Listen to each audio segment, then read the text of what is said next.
सही रास्ता बता दिया।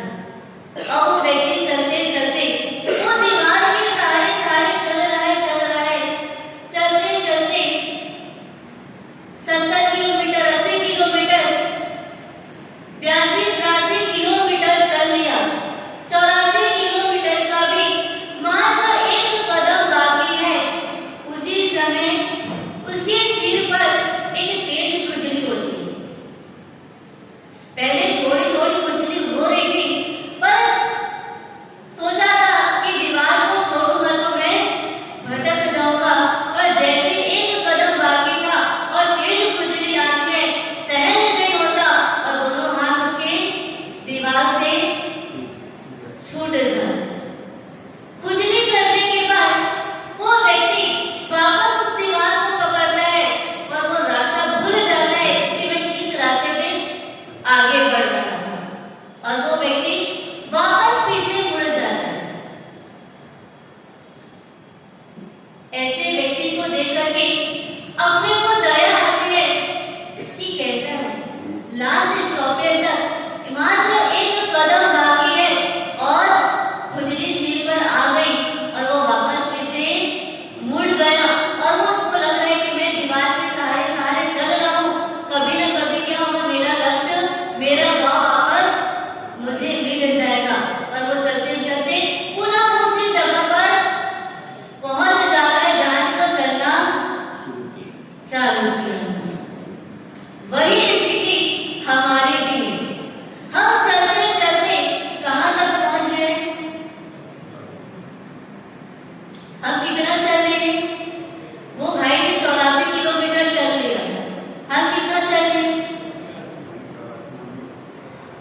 84 लाख योनि, इन्हें 7 लाख पृथ्वी का है, 7 लाख अब का है, 7 लाख देव का है।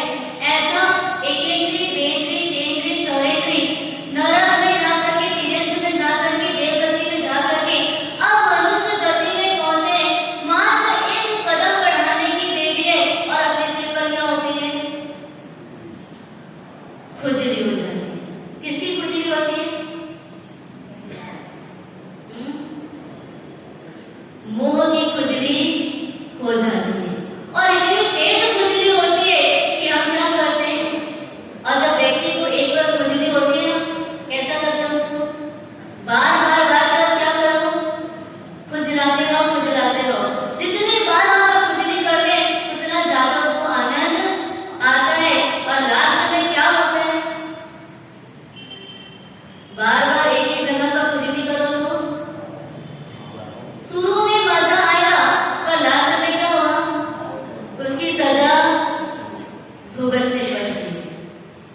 यानी खुजली करते करते चमड़ी छिल जाती है, अंदर से खून पीट बवाल आगे बढ़ने लग जाए, और लास्ट में क्या होगा? ऐसी स्थिति भी आ सकती है, अगर हाथ में खुजली हो रही है तो हाथ कटवाने की स्थिति भी बन सकती है, क्योंकि अगर पीठ बस आगे बढ़ जाए तो सहन नहीं होता, और वो धीरे धीरे करके क्या हुआ? उसका जहर पूरे शरीर में फैल जाएगा। तो डॉक्टर बोलता है क्या करो? जल्दी से जल्दी उस पार्ट को जल्दी से जल्दी वो शरीर के अंग को क्या करवा दो? कट करवा दो। और हमको लगता है जल्दी से जल्दी शरीर को कट करवा देते हैं ताकि हम स्वस्थ रहेंगे, मतलब उस दर्द को सहन करने के लिए तैयार हो जाते हैं। विचार करो, इतना चलने के बाद वो परमात्मा को भी हम जैसे ब्राह्मण प्राणी को, अज्ञानी प्राणी को देख करके उनको भी दया आ जाती है। चलते चलते इतना पुरुषार्थ करते करते एक लास्ट स्टॉपेज तक पहुंचे हैं। मात्र अब यहाँ से क्या दिखाई दे रहा है? हमारा लक्ष्य दिखाई दे रहा है। हमारा लक्ष्य, मोक्ष का लक्ष्य, बस एक कदम बढ़ाएंगे और हमारा लक्ष्य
नहीं बुलाएंगे।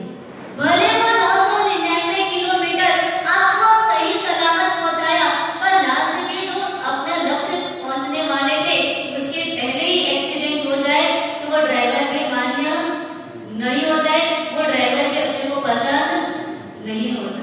विचार तो हम यहाँ तक पहुंच गए और हम अपने लक्ष्य तक पहुंचने के बाद भी थोड़ा पीछे हटेंगे तो कहाँ जाएंगे चलते चलते वापस? जहां से निकले वहां चले जाएंगे। कहां से निकले थे अपन? निगोद से निकले थे। किसका उपकार था निगोद से निकलने में? सिद्ध भगवान का प्रथम बार उपकार था वहां से निकलने में। अब सेकंड बार कौन उपकार करेगा? हाँ, सेकंड बार कोई बचाने आएगा? वहां पे वापस कोई निकालने के लिए नहीं आएगा। वापस अपने को अपने पुरुषार्थ से निकलना पड़ेगा। पर क्या वहां पर हम अपने पुरुषार्थ कर पाएंगे? ज्ञानी भगवान कहते हैं एक बार अगर नरक में चले गए तो फिर भी निकलने की आपके पास संभावना है। वहां पर आपके पास टाइम पीरियड है। अगर पहले नरक में चले गए तो कम से कम 10,000 साल तक रहना होगा और अधिकतम 1 सागरों कम तक। अगर सातवीं नरक में चले गए तो ज्यादा से ज्यादा 33 सागरों कम तक आपको रहना रहेगा। उसके बाद आप वापस उस स्थान से बाहर निकल सकते हो। पर यदि नरक निगोद में चले गए, निगोद में चले गए तो वहां पर कोई टाइम पीरियड है निकलने के लिए? कोई भी टाइम पीरियड नहीं है कि अनंत अनंत काल तक वही वो दुखों को, वो कष्ट को सहन करना पड़ेगा।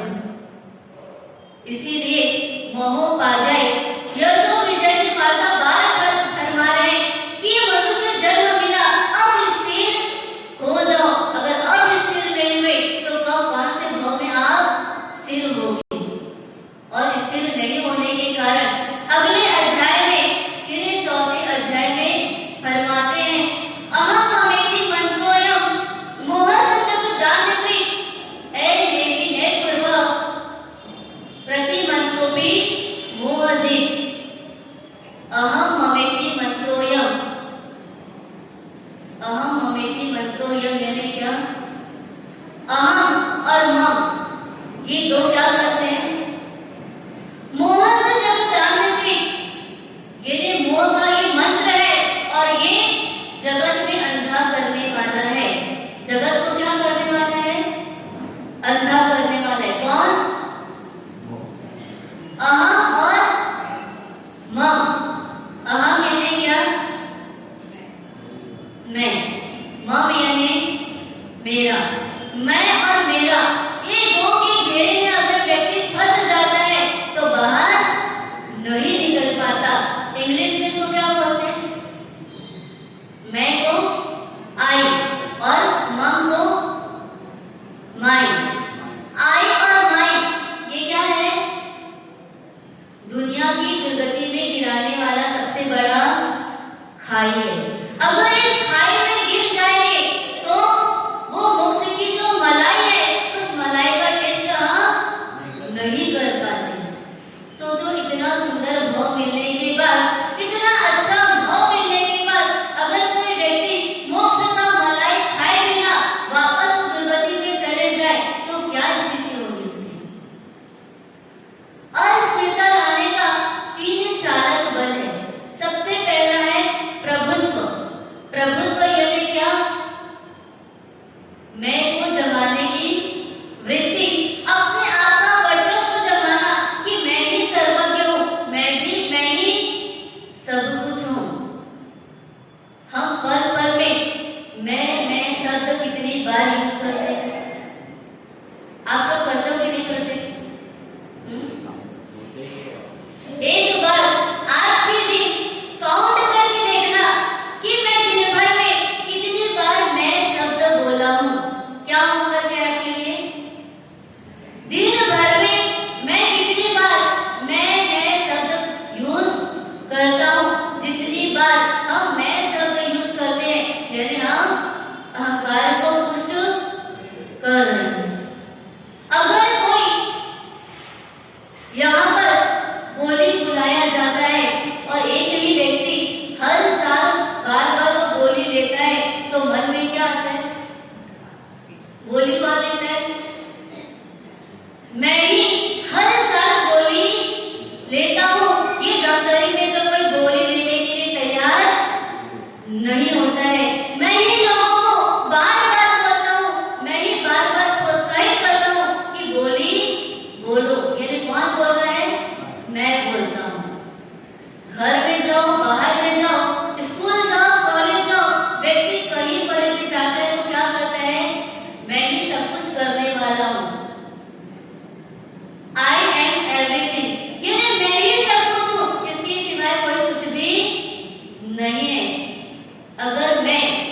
अच्छा करने वाली हूँ, तो सबका अच्छा हो सकता है कि नहीं? अगर टीचर स्कूल में 50 बच्चे को पढ़ा रहे हो, उसमें से एक बच्चे का 100 में 100% आता है और बाकी बच्चों का नहीं आता है, तो टीचर क्या सोचता है? 100% आया तो किसकी बदौलत आया? हाँ, किसने पढ़ाया उसको? मैं पढ़ाया। मैं पढ़ाया तब जाकर इसको 100% आया है। तो 49 और भी बच्चे थे, उनको क्यों नहीं आया? उनको भी आ सकता है। किसी का 85 आ रहा है, किसी का 90 आ रहा है, किसी का 92 आ रहा है, पर 100 किसी का नहीं आया। मात्र एक बच्चे का आया। सब उसको धन्यवाद दे रहे हैं, सब आनंद मना रहे हैं। तो उस टीचर को क्या लगता है कि मैं पढ़ाया, इसमें क्या हुआ? 100 में 100 आया। क्या वो टीचर के अंदर ताकत थी उनको पढ़ाने की? टीचर अपना काम पूरा करते हैं, पढ़ने वाला अपना काम पूरा करता है, अपनी शक्ति पूरा लगा देता है, अपनी पात्रता का, अपनी योग्यता का पूरा भरपूर उपयोग करता है, तब जाकर के वो पास हो पाता है। अगर वो सोचे कि मैं ही पढ़ाने वाला हूँ, तो बाकी सारे बच्चे का भी उतना परसेंटेज आ सकता है, पर नहीं आता। ये अग्नि का स्वभाव क्या है?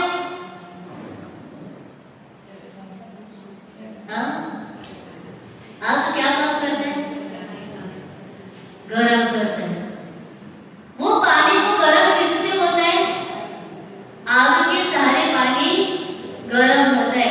अगर वो आग सोच ले कि मैं अगर ना जलूं तो ये पानी गरम नहीं हो सकता, तो क्या अगर आग में जलाने की ताकत है, तो जब आप चावल चढ़ाने के लिए जो कुकर यूज करते हो, वो कुकर गरम हो जाता है और उसकी डंडी गरम नहीं होती, क्यों?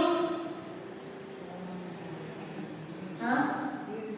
अगर उस आग में ताकत है गरम करने की, जलाने की, तो वो कुकर जल रहा है, गरम हो रहा है, और उसकी डंडी गरम क्यों नहीं होती?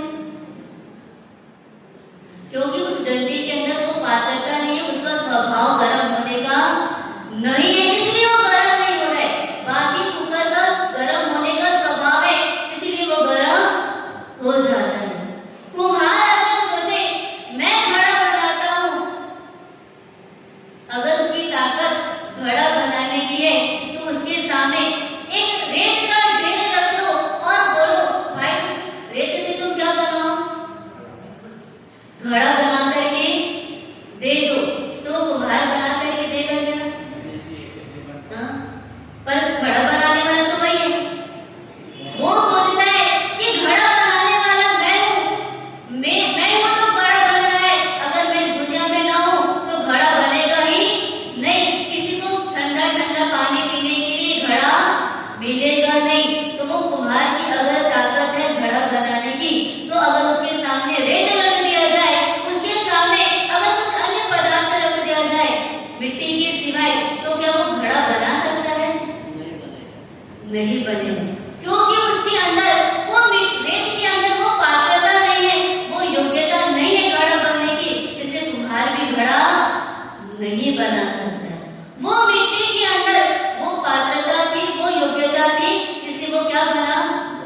घड़ा बन गया।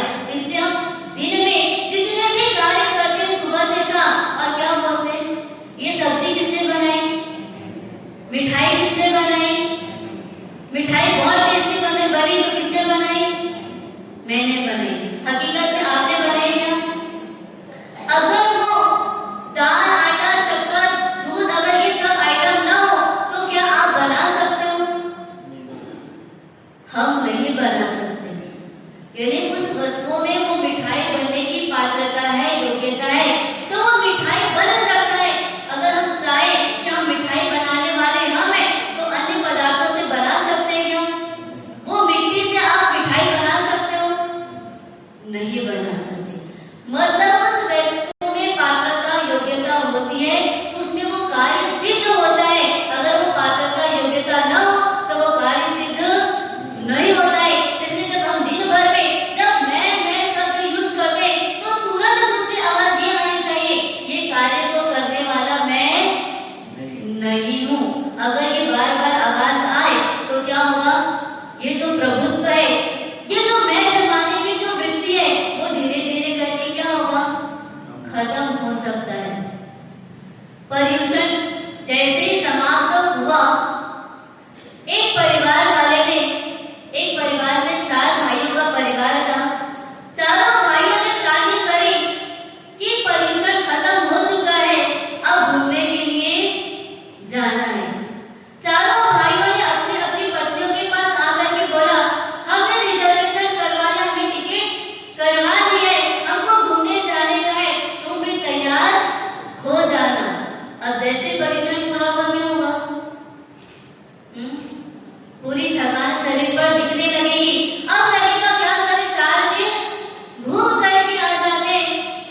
नहीं जाती है, और जब तक सासू माँ ना जाए तब तक हम भी नहीं जाए।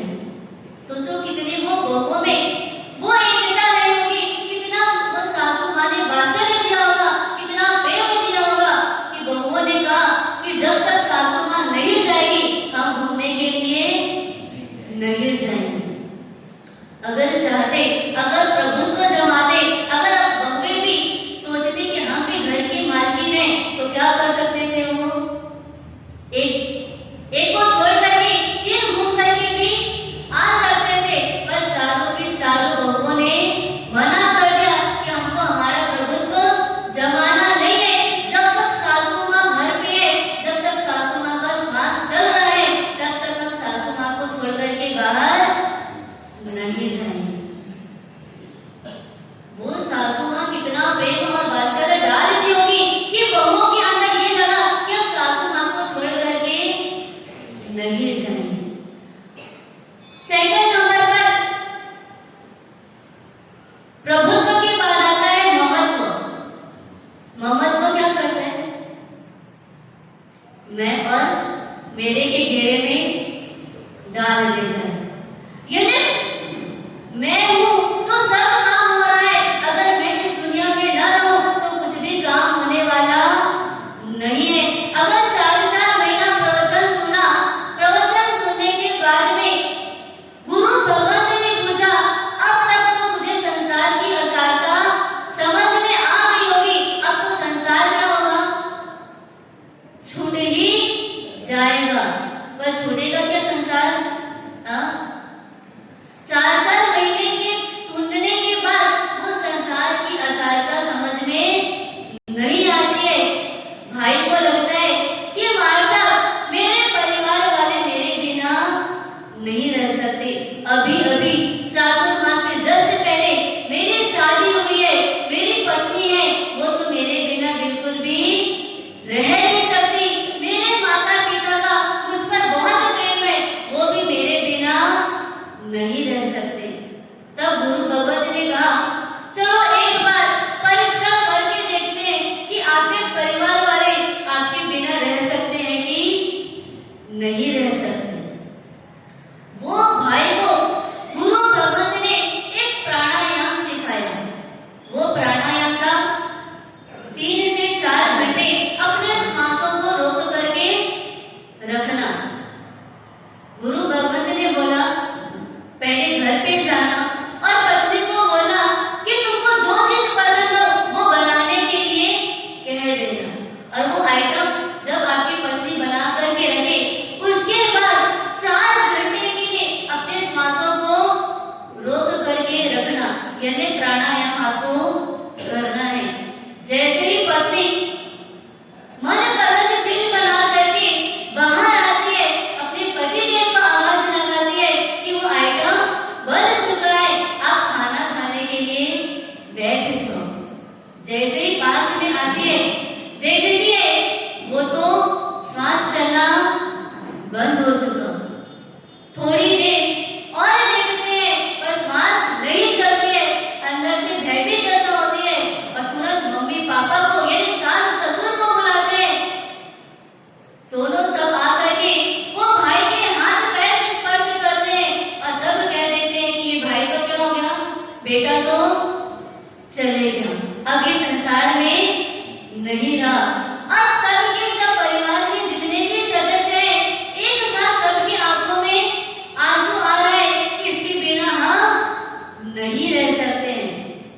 उसी समय वो गुरु भगवत का उस घर पर आना होता है।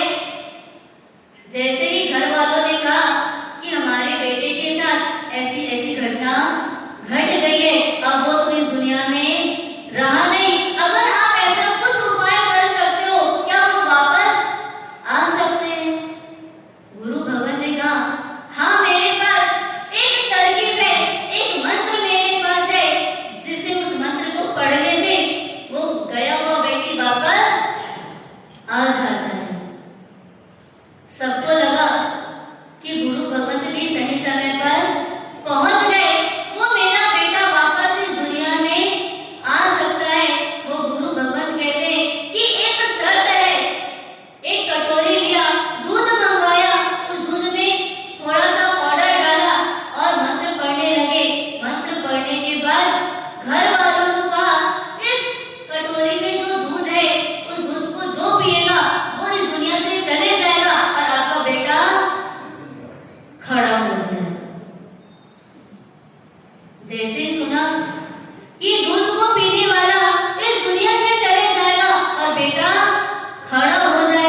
मैं तो दूसरी शादी कर लूंगी, मैं ये दूध पीऊंगी नहीं। जैसा वो बेटा सोया हुआ सबकी बातों को सुन रहा है कि परिवार वाले एक एक सदस्य सबके सब दूध को पीने के लिए मना कर, कोई पीने को तैयार नहीं है।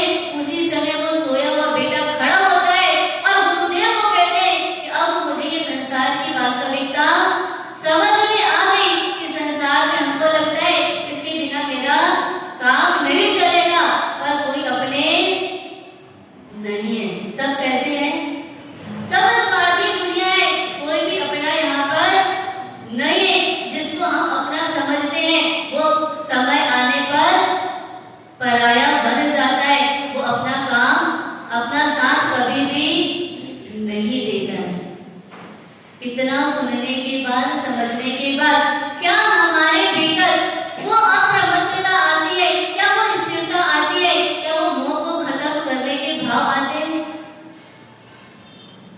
लगता है मेरा बेटा, मेरा पति, मेरे बच्चे मेरे को साथ देंगे, पर कोई भी साथ देने वाला नहीं है। सब स्वार्थी दुनिया है। कितना भी कुछ भी करो, आपको लगता है कि मैं सबका कर दूं, इसलिए समय आने पर ये सब मेरा हेल्प कर देंगे, पर कोई हेल्प करने को तैयार नहीं होता है। और तीसरे नंबर पर आता है स्वामित्व। स्वामित्व यानी वस्तु, पदार्थ और व्यक्ति पर प्रभु अपना मालिकी जमाना। यानी ये कार्य किसने किया? अगर इस मंदिर का निर्माण भी हुआ तो मंदिर के निर्माण में किसने ज्यादा सहयोग किया? मंदिर के निर्माण में किसने ज्यादा सहयोग किया? कहते हैं राणकपुर में एक धरण शाह घर के सेठ जी थे। जब राणकपुर का जिनालय बन रहा था, वो जिन प्रासाद जब तैयार हो रहा था, उस समय उस भाई ने 99 करोड़ रुपए सदव्यय किए। कितना किए? राणकपुर मंदिर कब बना? कितने साल पुराना है? कितने प्राचीन वो मंदिर है। विचार करो, उस समय 99 करोड़ सदव्यय किए। अपन क्या बोलते हैं? महाराज इस मंदिर में मैंने इतना खर्चा किया। हमारे शब्द क्या होते हैं? क्या किया हमने? खर्च किया।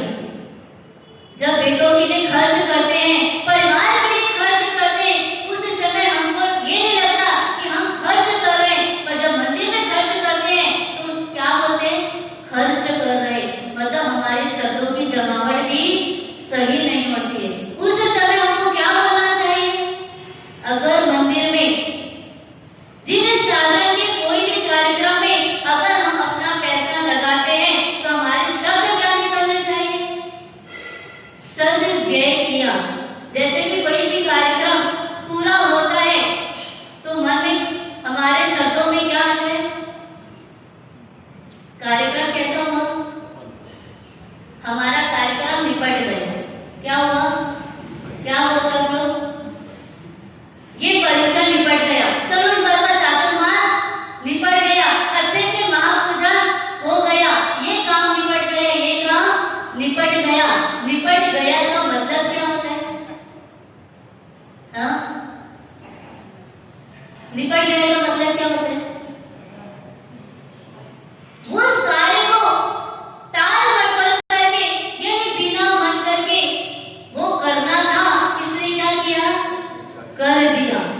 जैसे ही पूरा होता है वो क्या होता है? लोग काम निपट गया। पर उस जगह पे क्या बोलना चाहिए?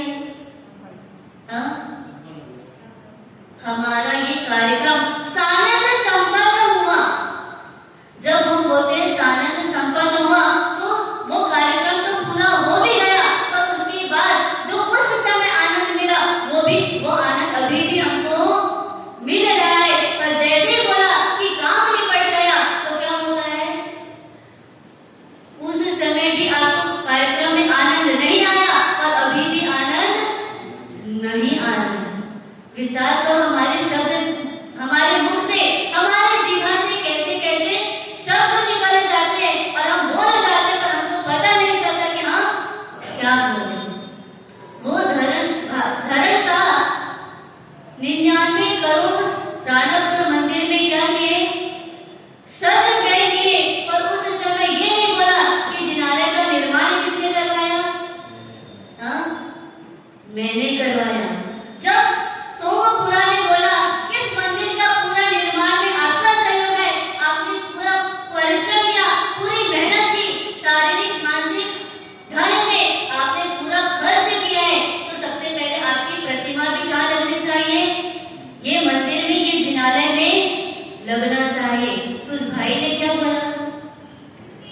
भाई मेरी प्रतिमा लगाने की आवश्यकता नहीं है।